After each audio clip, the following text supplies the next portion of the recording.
scent of ash and the promise of cold. Clara sat by the window, her eyes tracing the outline of the forest.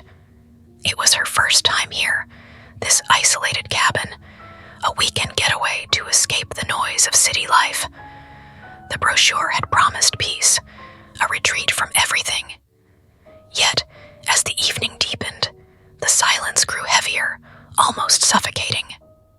The moonlight filtered through the trees in thin silver ribbons, making the forest appear both beautiful and foreboding. She glanced at her watch. Midnight. It had been hours since she'd last heard anything, save for the occasional creak of the floorboards. Her phone had no signal out here, a detail she discovered just an hour ago when she tried to call her friend. With no connection to the outside world, she felt oddly cut off, like she was in a world of her own making, one where the ordinary rules no longer applied. The only other thing that seemed out of place was the old rocking chair by the fireplace. It hadn't been there when Clara first arrived. At first, she'd thought it was just a part of the cabin's charm, but now it unnerved her. The chair sat unmoving, yet its presence seemed to be waiting for something, as though it belonged to a time long past, a relic from another era. She could almost hear it creaking under an unseen weight, like someone, or something, was about to settle into it. With a shiver, Clara turned her attention back to the window. The woods outside had grown darker, the trees now more like silhouettes, their branches twisted in unnatural angles. The moon had shifted, casting a different light, and the shadows seemed to stretch and distort, creating shapes that didn't belong. She blinked, trying to focus, but when she looked again, the shapes were gone. Maybe it was just her imagination, she thought, trying to calm the unease that crept up her spine. The cabin was too quiet, too still. Her breath sounded too loud in the silence, the tick-tock of the old clock on the wall mocking the absence of life around her. Clara stood, pacing the room restlessly, her footsteps muffled by the thick carpet. The air felt colder now, colder than it had been when she first arrived, and her skin prickled as though the temperature had dropped several degrees in just a few minutes. Clara's breath caught in her throat. She turned toward the hallway, her mind racing to make sense of what she was hearing. Could it be an animal, something from outside? No, the sound was too deliberate, too human. She took a cautious step toward the door, but before she could move further, the tapping stopped abruptly. Her eyes darted to the rocking chair, the one by the fireplace. It was no longer still. The seat was rocking gently, back and forth, though there was no breeze to explain it. A chill crawled up Clara's spine, her body frozen in place as the chair moved in its slow, hypnotic rhythm. Something was wrong. The house was no longer the refuge she had hoped it would be. It felt as if it was alive, aware of her presence, and waiting for something, waiting for her. The tapping started again, this time accompanied by a low, guttural murmur, almost like whispering, but too distorted to make out any words. It came from the dark hallway, from the direction of the bedrooms. Clara's legs felt like lead, but somehow she managed to take a step forward, then another, her breath shallow and quick. With each step, the whispers grew louder, more distinct, though still incomprehensible. The air seemed to thicken, as though she were walking through a dense fog, the shadows of the hallway creeping toward her, like fingers reaching out to drag her in. Her mind screamed at her to turn back, to leave this place, but her body refused to listen. As she reached the doorway to the hallway, the whispers stopped. Clara's heart hammered in her chest as she stood frozen, her eyes locked on the shadow at the far end of the hall. The figure's movement was slow, deliberate, but there was something in the way it shifted that made her blood run cold. It wasn't the fluidity of a person, but the unnatural jerking motions of something far more sinister, like a marionette being manipulated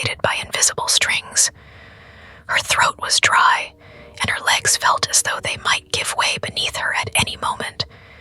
Yet, she couldn't look away. The figure was now closer, only a few feet away from the dim pool of light spilling from the hallway window. And for the first time, Clara saw its face, or what might have once been a face. It was contorted, a grotesque mask of pale skin stretched tightly over bone, the eyes wide and hollow, devoid of any life. Its mouth hung open in a silent scream, though no sound emerged from it.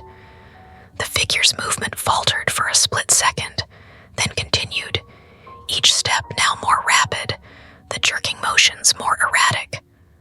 Clara stumbled backward, her breath coming in ragged gasps, but the air in the hallway felt heavy, thick, as though the very atmosphere was pushing against her.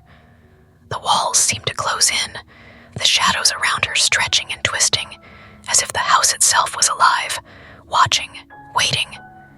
A soft whisper broke the silence, as faint as the wind through the trees, but unmistakably clear. Leave. Now. The voice was not human. It was low, guttural, a rasping hiss that made her insides twist in revulsion. Clara's hand shot out to grasp the nearest door frame for support, but as her fingers brushed the wood, it felt wrong in a way she couldn't explain. The wood beneath her touch was unnaturally cold, a sharp, biting chill that seemed to seep into her skin, as though it was not simply a material, but something more. Alive. Her head snapped back to the figure, which had now reached the edge of the dim light. Its form seemed to grow, elongating as it stepped forward, distorting with every movement, until it was no longer a figure at all, but a mass of shifting darkness. The shadows on the walls stretched out, forming grotesque shapes that seemed to pulsate, breathing with a life of their own. Clara opened her mouth to scream, but no sound came. She tried to move, to run, but her body refused to obey. Her legs felt like they were made of stone, her feet glued to the cold floor beneath her. The shadow in front of her seemed to swell, the dark mass becoming more solid, more tangible. And then she saw them, two glowing dots in the center of the mass, eyes. Not human eyes, but something far older, something that had seen the passing of time itself, something that had watched the world burn and the stars fade into nothingness. A slow, tortured groan filled the air, a sound that seemed to come from everywhere at once, vibrating through the floorboards, the walls, and straight into her chest. It was the sound of something ancient, something broken and forgotten, stirring from its long, cursed slumber. The eyes blinked.